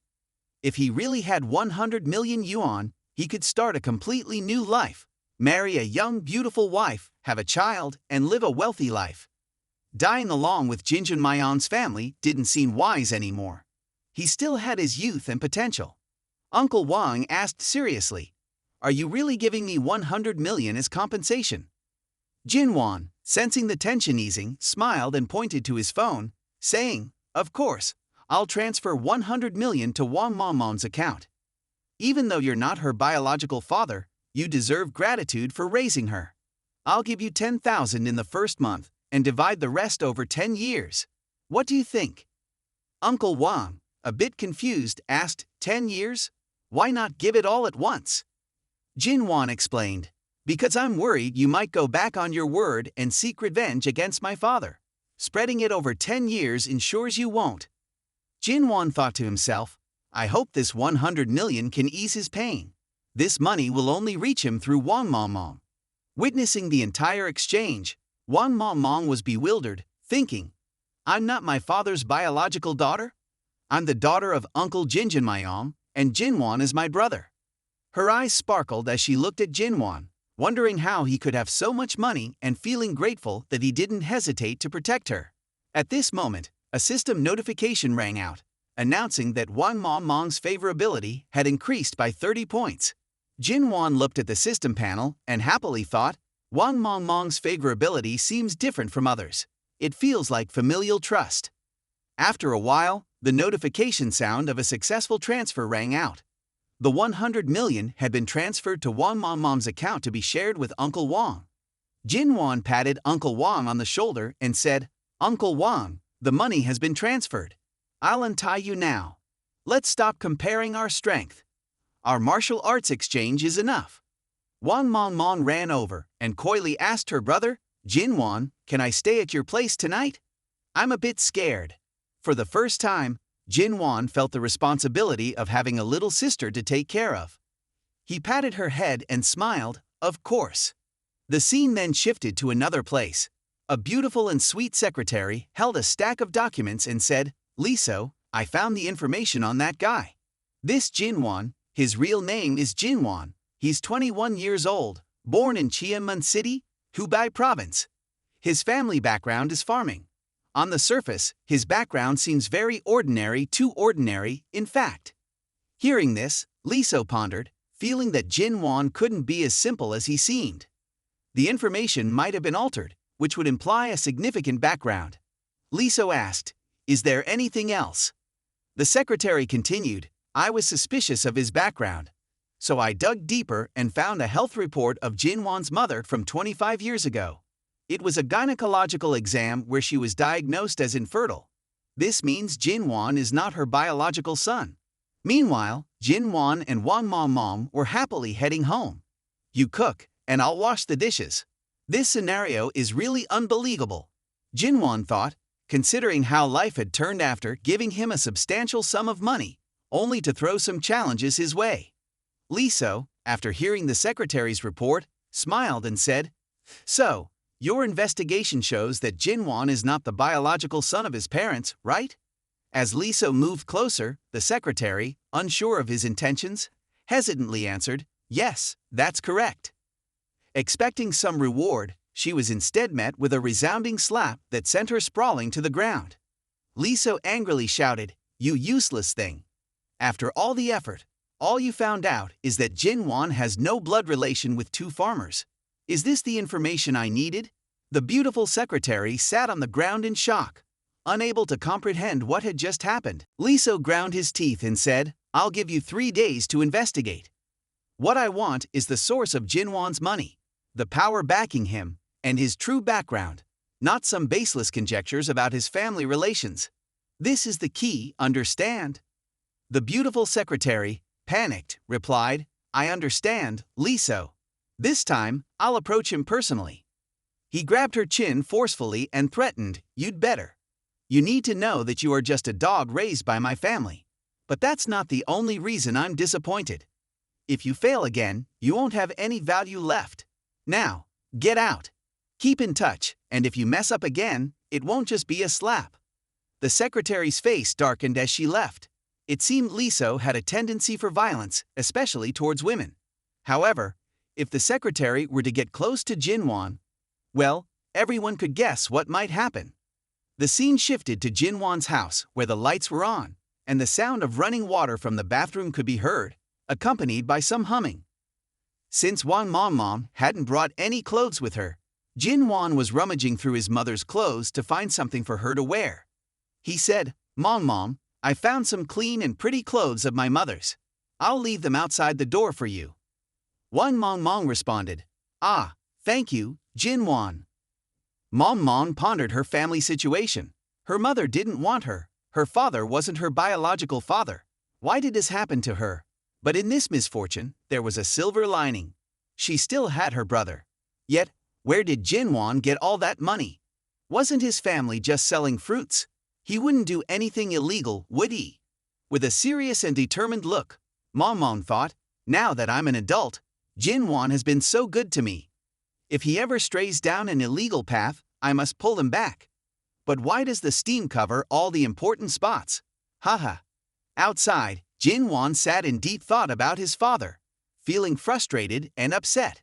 It was truly ridiculous how parents could cause trouble and then leave their children to deal with it. He decided to call his father for questioning. At that moment, Mom Mom came out after her shower and said, Brother Jin Wan, I'm done with my shower. She was drying her hair, as if waiting for something. Jin Wan awkwardly smiled and said, Mom Mom, tonight you can sleep in our parents' bedroom. I'll sleep in my own room. If anything comes up, just call me. Seeing that he was about to leave, Mom Mom pulled him back shyly saying, Can you stay with me? I'm really scared. I can sleep on the floor, please. Seeing his sister begging like that, Jinwan couldn't bear to leave her alone. He sighed and agreed, "All right, let's do it that way." So the two siblings went to the bedroom. Jinwan lay on the bed, thinking that even though they were siblings sharing the same room, it was fine to let his sister sleep on the floor to keep cool. He reflected on how, in novels, it was usually the parents who dealt with the aftermath for their children. Now it was the opposite. It felt absurd, like a long, surreal dream. And now he had a sister. The scene shifted to the next morning. Meanwhile, a group of enthusiastic fans of Gojeonium had already spread out banners early in the day, warmly welcoming the Jeonium Film Company to Cheonmin for an investment inspection. The crowd cheered and welcomed them loudly, creating a lively atmosphere. As Gojeonum stepped off the train, she walked with grace, exuding the charisma of a top celebrity in the entertainment industry.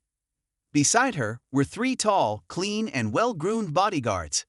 Gojeonum glanced around with evident disdain, assessing Cheonmin with a critical eye, thinking, "Is this really Cheonmin? It's so poor, let's get this over with." When she arrived at Jinwan's house, the mayor of Cheonmin came out to greet her. "Welcome to our city of Cheonmin. On behalf of the leadership team of Cheonmin, we warmly welcome you. The car is ready, so let's go." Gojeonum responded politely, "Thank you. I am honored to accept." The convoy then moved to the area to see if it was suitable for construction. They met with many landowners to negotiate, and the construction company had already started its preparations. Accompanying her was a detective who said, "This is the land we have explored, surrounded by beautiful scenery, with a cool natural environment and no impact from pollution." Upon hearing this, Gojeonum was very satisfied. However, nearby, a paparazzo was busy taking photos and sending them to someone. Meanwhile, at Han's company, the old fox Han Samsu received news from a gossip hunter that the Jeonium Film and Television Company had chosen a rough location, and that the plan could now proceed. He was delighted and replied, "Okay, you've worked hard. I'll transfer the money this afternoon." He was pleased and instructed his secretary that everything was set. The approximate location for their film and television facility in Cheonmin had been confirmed. He ordered to arrange for the purchase of these plots of land immediately, as they could make a lot of money by selling them to the Jeonium Group. The secretary with glasses replied, "Yes, sir." The old fox was indeed cunning, sensing an opportunity from Jinwan and seizing it to enrich himself. He thought with glee, "Jinwan, I may not be able to provoke you, but I believe you won't mind if I make a bit of money from you." Outside, Han Samsu's secretary contacted the land buyers. "Han Samsu has found a location for the Jeonium Film and Television Facility in Cheonmin. We are ready to acquire the land and cover the price difference. We need to act quickly." Upon receiving the news, the investors were thrilled and responded, "Cheonmin is confirmed." "Cheonmin, huh? I'll allocate the funds right away and mobilize swiftly. I'm sending people there immediately. I'm heading to Cheonmin right now." On the highway, the investors, upon receiving the news, rushed to Cheonmin, causing traffic congestion. Arguments erupted among them. "Get out of the way, we're in a hurry to get rich." "Move your car, everyone wants to get rich too." On Jinwan's side, he was leisurely picking melons in the countryside. He thought to himself that the old man had really been decisive. The melons in the field were ripe, but no one cared. If they spoiled, it would be a waste. He decided to pick a few to enjoy in the hot weather. Suddenly, the phone rang. It was Jeonium calling Jinwan.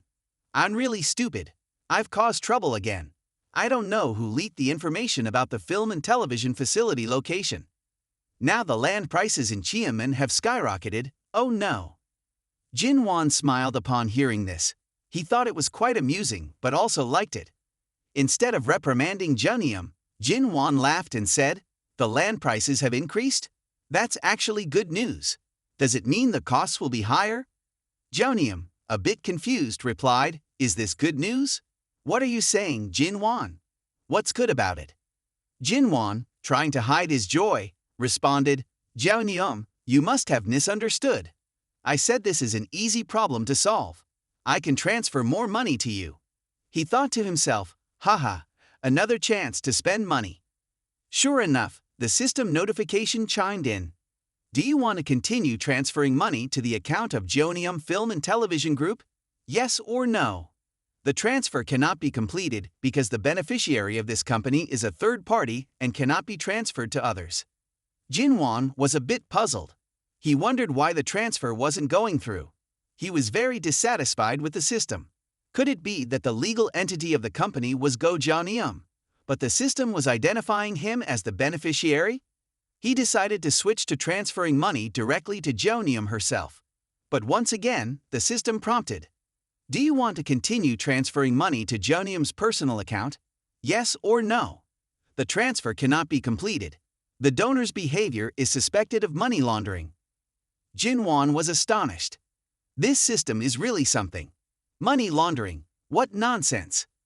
Calming down, Jinwon realized that transferring money to Jonium at this time was indeed impossible. The only solution was to transfer the money to Mong. If Mong could establish a company on her own and proceed with the transactions this way, not only could he complete the system's mission and receive a huge refund, but Mong was also his sister. It would be killing two birds with one stone. Mong approached Jinwon and asked, "Did you just call your girlfriend?" Jinwon smiled awkwardly and replied, "I just called Jonium. She wants to be my girlfriend, but I need to consider it." Seeing the smile on his face, which seemed a bit untrustworthy, Mong skeptically said, "Oh come on, don't talk nonsense. She's a big star. Recently, she's started a company and is building a film and television facility. I know you have money, but don't get your hopes up about a big star like that." Jinwon, not joking anymore, seriously said, Mong, you're really clear-headed. But recently, I heard that Jonium's film and television facility will be built in our Cheonmun city. You have money on your card now. Do you want to make some extra pocket money?" Mong was surprised and asked, "What? In Cheonmun? But how do we make money?" Jinwon pointed to a row of houses and said, "You see, our village has a lot of land. If the film and television facility chooses to build here, you could make a lot of money. Even if it's not built here, as long as it's in Cheonmun, we can earn a lot from tourism. The film and television facility will attract many people. More people means more business opportunities, like farming, greenhouse vegetable growing, and many other things." Mong thoughtfully gazed into the distance, reflecting that the money she had now was given by Jinwon. It wasn't her own money, and she couldn't always rely on Jinwon to spend money for her. She needed to work hard for the future. Mong cheerfully ran off and said to Jinwon, "I think you're right. I'll talk to the people at the local branch and gather everyone to discuss this." Jinwon smiled, thinking that if she could really do it, it wouldn't be bad. Far from the noisy city, it would be nice to return to the peaceful and tranquil countryside. At this moment, a convoy of luxury cars drove up, Porsche, Range Rover, pulling up right in front of the melon fields. Stepping out of the car were a pair of long legs with an air of sophistication. A young lady, accompanied by two tall bodyguards holding umbrellas, got out of the car. The girl complained, "What kind of place is this? There isn't even a proper road." She walked over to Jinwon and asked, "Are you Jinwon?" Jinwon, puzzled, responded, "Yes, I am. And you are?" The beautiful young woman then introduced herself. "My name is Rim Yirak." "Hello, Jinwon. We meet again." Upon hearing this, Jinwon grimaced, wondering what kind of encounter this was. "Who are you?" he asked. "Are you trying to get to know me because of my looks?" "Sorry, I may be handsome, but I'm not that easy." Jinwon was unfamiliar with the name Rim Yirak. He replied, "Sorry, my memory isn't very good. I don't think we've met before." Rim Yirak, slightly annoyed, said, "You don't remember me. I was at the car exhibition with my brother. My brother is Rimso." Jinwon thought back to the car exhibition and recalled there was indeed a girl present. Rim Yirak observed Jinwon's expression with some confusion, thinking, "Isn't Jinwon supposed to be very charming and flirtatious? Yet he seems to have no impression of me at all. How could he not remember someone as beautiful as me?" Rim Yirak reassured herself, "No worries, I'll make sure he remembers me."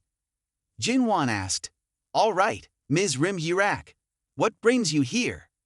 Jirak replied, Jinwan, you usually talk to people outside. Why didn't you invite me to your home to sit down? Seeing the luxury cars and the crowd gathering in the village, Jinwan felt it was too showy and not suitable. He led the way, saying, all right, just park the cars by the road and follow me. Please avoid crushing any of the villagers' crops. After a while, the scene shifted to Jinwan's house.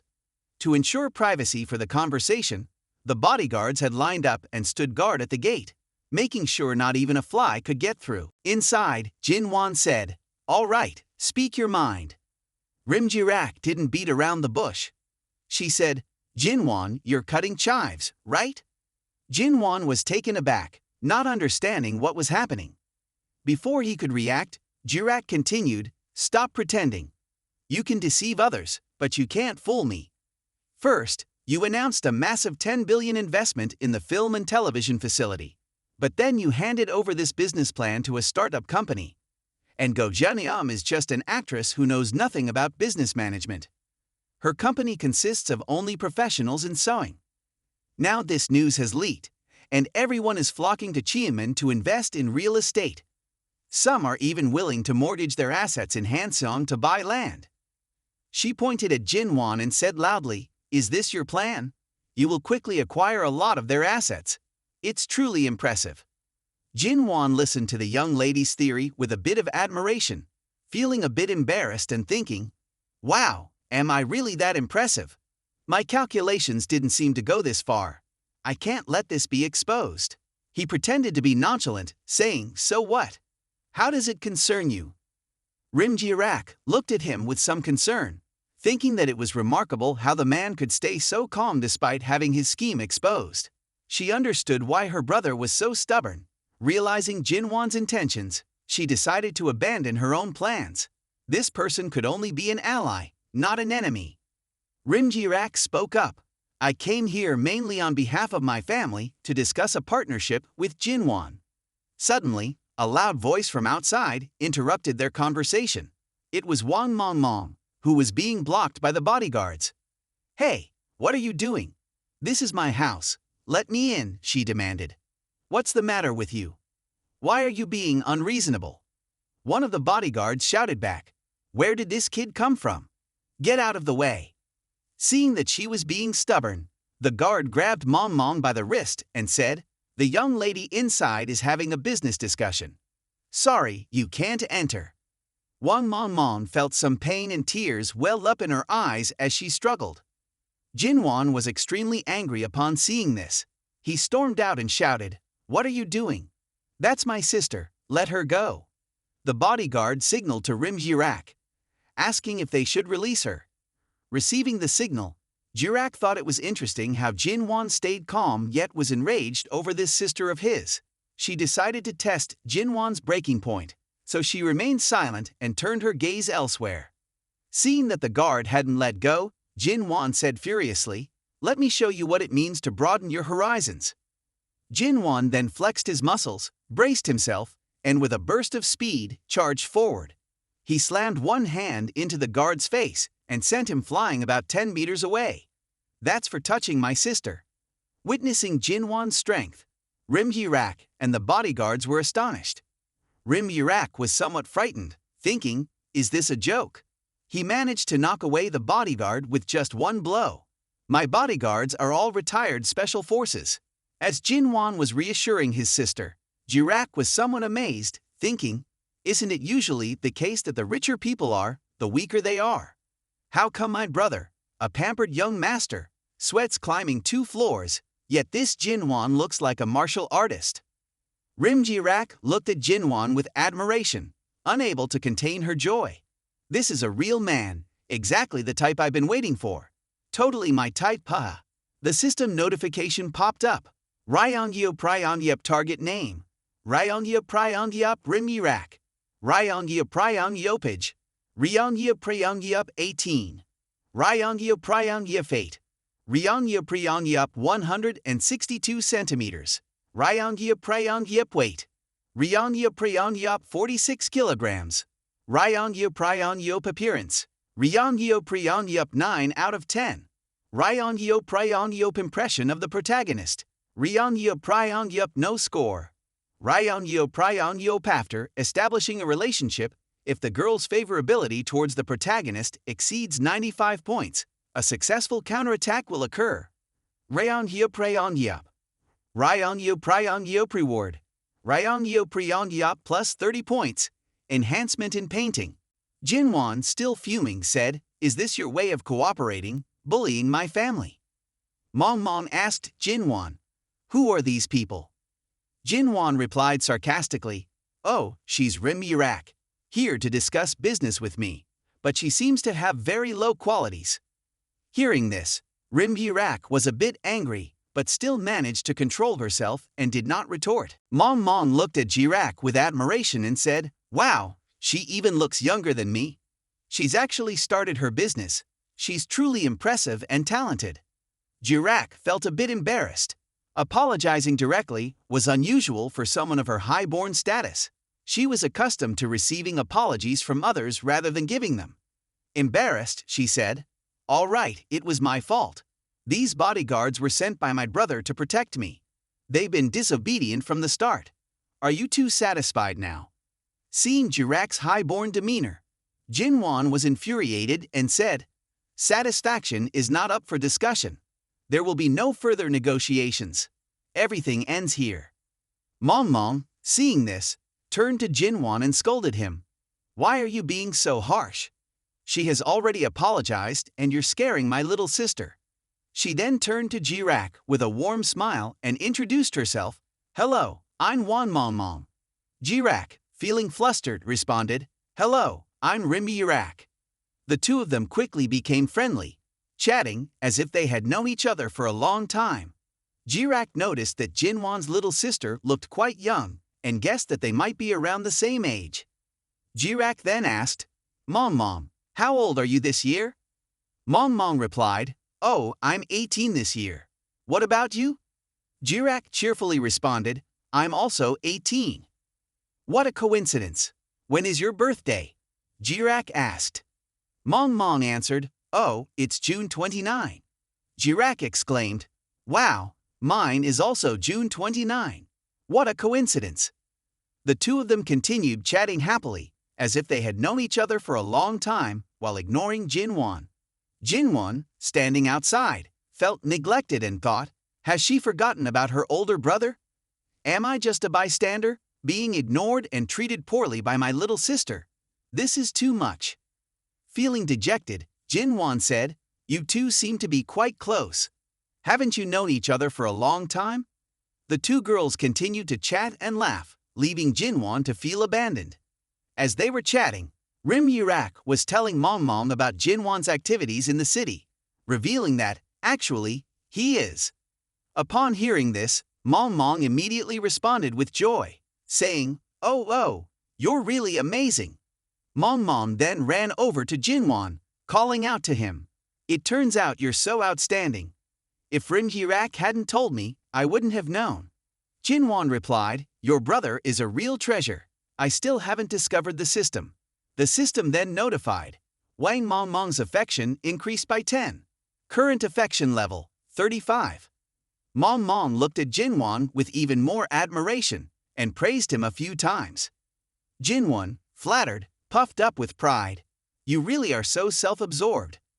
Rim Yirak, watching from outside, felt a bit gloomy. The relationship between Jinwon and his sister is so good. He has hundreds of millions in assets, but is willing to live a hermit's life in this mountain. It seems Jinwon has reached the state of the fusion of heaven and man. Is such a perfect and outstanding young man really existing? Yet, I always feel there's an air of mystery about him. The system notification for Rim Yirak's affection. Plus 10, current affection level. 10. The scene shifted to evening. Jinwon's voice was heard. "What are you talking about? Are you kidding? Am I so close to you?" Jinwon waved his hand to dismiss Jirak, adding, "Business is business. If you want to depend on me, just go away." Hearing this, Jirak was so angry she trembled. She protested loudly, "Miss wants to experience rural life.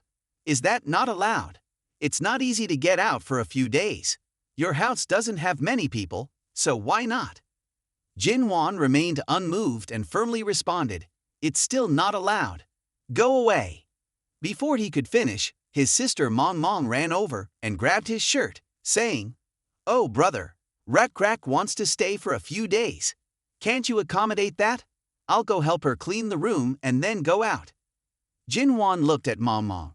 She used her big, cute, and sparkling eyes to beg him, looking forward to his approval. Moved, Jinwan shyly covered his head and said, all right, just don't cause trouble." Mong and Jirak, hearing this, happily high-fived each other as their plan succeeded. Jinwan, with a sly thought, wondered, what kind of experience is she looking for? Does she think rural life is so comfortable? Let her stay for 2 days and see if she still wants to return to the city. Rimhirak, equally sly, thought, I want to observe Jinwan from a closer distance and uncover the secrets he has. Back in his room, Jinwan sighed and thought to himself about how noisy girls could be, regardless of their age. In the adjacent room, Mong and Jirak were happily chatting away. Mong said, "You look great in this outfit. Oh my! Where's the flower, Jirak? You look even better in it." Jinwan pondered and thought, collaborating with the Jirak family might be acceptable. They can handle the dirty and tiring work while I stay back and watch.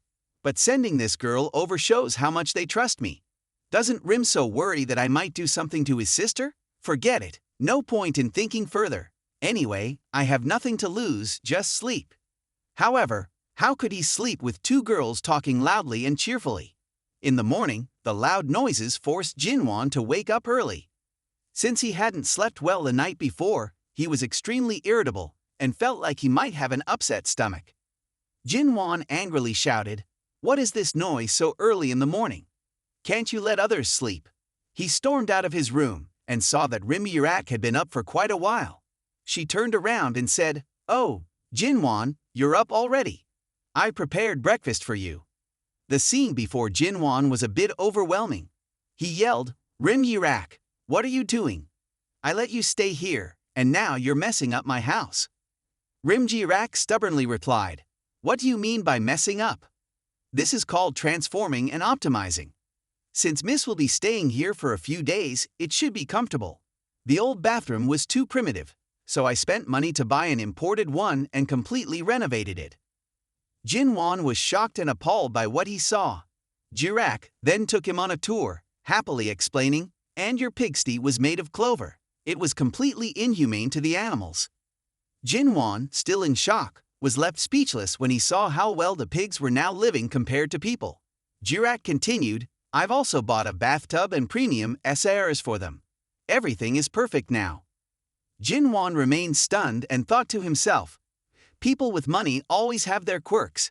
I just can't understand it." Jirak led him to a room. "We're here," she said, with a grand introduction. The door opened to reveal a completely different room from before. She said, "This is the room where this lady will stay for the next few days." Mong sat on the sofa and called out, "You're here. Jirak is so awesome. This chair is so comfortable." Jinwan exclaimed softly, "Haha, as long as you like it."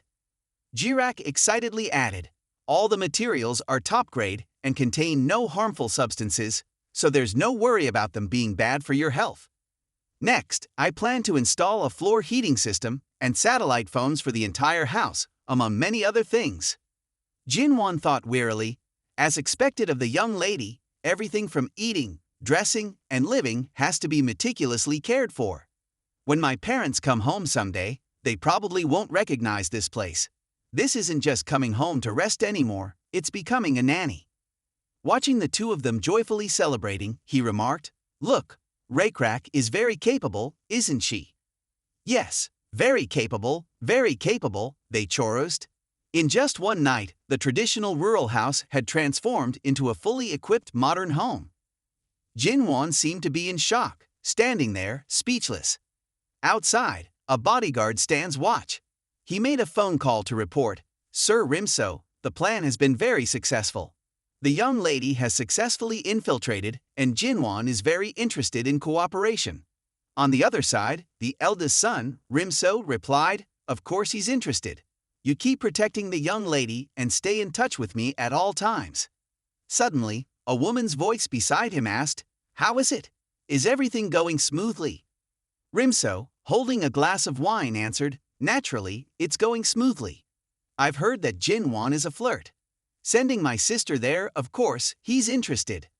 Secretary Yuling Shuang responded, "As expected of you, Rimso, using your sister as bait to catch the big fish." Jinwan must be very satisfied now, thinking his plan to exploit others is succeeding. But alas, the mantis stalks the cicada, unaware of the oriole behind. Rimso replied, "What a pitiful scheme, but in the end, he's just making a bridal gown for someone else." Yuling Shuang said, "If the plan goes smoothly, I should get to work now." He finds this obedient, fresh girl irresistible. Rimso flirtatiously said, "President, leaving so soon today? In such a hurry? Doesn't the wine here suit your taste?" Yuling Shuang wasn't one to be outdone. She subtly replied, "This wine is already good, but it will be even better if we wait for the dust to settle before drinking it." Seeing this, the man responded, feeling a tingling sensation, "Miss, you are absolutely right. Yet this little brat dared to say that Jinwan is a womanizer. Even after the new year, the pomelos are still there, so of course, he likes a bit of spring flavor." Outside, Yuling Shuang thought sinisterly, "If Jinwan and Rimso are similar, then when I get close to him, he won't be able to escape my charm and will be enchanted. Dying for a woman is a sweet death. They have no idea how vindictive Jinwan can be, provoking someone as quirky as him." A while later, at Jinwan's gate, a few nosy gossips gathered to pry and discuss. One person spoke up, "Hey everyone, have you heard? Mongmong from Old Wine's house has moved in with Jinwan. Even if they're really siblings, they should avoid suspicion. That family's relationships are truly messy." Jinwan, standing inside, overheard everything. He immediately opened the gate and walked out with Rim Jirak, leading the young lady to experience rural life. Seeing Jirak, everyone started buzzing with chatter. Is this the person who drove the Bentley into the village a few days ago and brought along a bunch of bodyguards? Is she also moving here? Jinwan won't become a kept man, will he? Impressive. Jiangso, seeing the beautiful and wealthy woman next to Jinwan, felt a bit envious. Jinwan is just a little handsome. What's he got over me? All the good things happened to him. Jiangso then had an idea. He called out, "Hey Jinwan, do you want to go to the city center tonight?" Jinwan asked curiously, "The city center? For what?" Jiangso sighed, "Not for a class reunion, but the city of Qianmen has been really lively lately. How about we go for a drink?" Jinwan replied, "Sure, I'm free tonight." Hearing about a class reunion, Jinwan felt weary. Reunions are usually for showing off or flaunting. I hope Jiangso doesn't give me this chance. I've been showing off too much lately, and it's a bit tiring. The important thing is to figure out how to deal with this trouble. And then he and Jirak went to the fields. Entering the cornfield, the leaves towered over them. Rim Jirak asked curiously, "Jinwan, what are you bringing this lady here for?" She looked up and thought, "In such a deserted place, is he going to push me down into the cornfield?" Hearing her worried tone, Jinwan realized she was a bit scared. He then put on a sinister, mischievous face and replied, "What do you think I'm going to do to you in this deserted place?" He whispered in her ear, "On my turf, even if you scream your lungs out, no one will come to save you." Feeling like she was about to be attacked, Rim Jirak cried out in fear and instinctively crouched down, covering her head. But her thoughts were a bit too dark. Jinwan threw her a basket and said, "Here, take this basket and pick 20 ears of corn." Realizing she had misunderstood, Jirak stood up, looking bewildered. "Huh? Picking corn?" As the second young lady of her family, Jirak had been pampered from a young age and had never done any manual labor. Her first experience picking corn was delightful, so this is corn. Corn grows in the ground. Jinwan, chuckling sinisterly behind her, thought, "Let her experience the hardships of rural life. She'll soon want to return to the city." And so, together with Jinwan, she diligently picked 20 ears of corn. Next, they went to dig up sweet potatoes. After digging up the sweet potatoes, the two went to the pond to catch fish. After a while, they sat down to rest. Rin Jirak cheerfully told Jinwan, "It turns out that rural life is so interesting and fun. From now on, this lady will stay here. I don't want to study anymore or go back to the city. Here, nature is all around and it's so free." Hearing this, Jinwan's face twisted in frustration. Did my plan fail? Just then, a loud cry interrupted their conversation. "Help!" They turned to see two men, probably thugs, chasing a pretty girl. With the classic hero saving the damsel scenario, the girl couldn't outrun the thugs, who tripped over a rock and fell flat on the ground. The girl screamed for help, while the thugs, looking as arrogant as toads, approached her. The leader sneered, "Hey, why aren't you running anymore?" He grabbed her hair and said, "Finally caught you, you little bitch. You run pretty fast." The girl, crying, pleaded, "Please let me go, hoo-hoo." Annoyed, the thug shouted, "Shut up! No crying! Follow us obediently, or you won't like what happens next." At this moment, seeing the injustice and unable to stand by, a loud voice shouted from behind, "You bastards! Let that girl go!" The thugs turned around to see Rimjirak, who was fiercely yelling and flipping them off. She said, "You scumbags, bullying a weak girl in broad daylight. Let her go." Jinwan, seeing the stubborn young lady, was speechless. He thought, "This girl is really bold. She didn't bring any bodyguards today, and she's directly challenging those guys." However, Jinwan had a strange feeling about the three thugs. It seemed too coincidental that he would run into this situation right after coming out. These guys seemed to be acting. Jinwan spoke up, "All right, that's enough. Out of respect for me, leave now." One of the thugs, hearing this, got angry, gritted his teeth and shouted, "Respect for you? Who the hell are you to act tough here? Let me teach you a lesson today." A few seconds later, all the thugs were lying on the ground, their faces swollen like eggplants, while Jinwan stood majestically, striking a victorious pose. Jirak, watching Jinwan's impressive display of martial prowess, was in awe. "Oh my god, Jinwan, you're amazing. I couldn't even see your moves and you've already taken them down." The system then notified, Jirak's favorability increased by 40 points.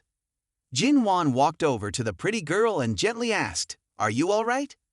Yuling Shuang, her luscious lips trembling, replied, "Thank you." She looked at him with a bewitching gaze and a seductive smile. "My name is Yuling Shuang. I will repay you in the future." Jinwan, almost losing his senses at her alluring gaze, seductive expression, and her well-endowed figure, nearly had a nosebleed. The system notified, Simju action activated.